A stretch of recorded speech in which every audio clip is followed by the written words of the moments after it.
Salam əziz qardaşlar, əziz izləyicilər. Xoş gördük hər birinizi. Əziz qardaşlar, buyurun baxın, bax belə 38 baş əmlik quzular satılır. 24 başı dişidir, 16 başı erkek. Buyurun baxın. Bax, qardaşın öz qoyunun balaları. Yəni bazar quzusu deyil, alınma quzu deyil. Bax, bu qoyunun balaları.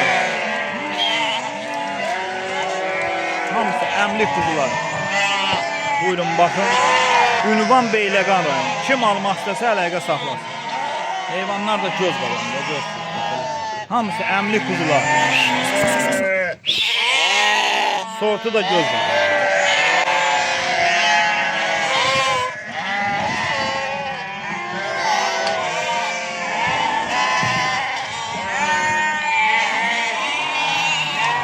Kim istəsə əlaqə saxlasın. Bak belə bordağa gedən quzular.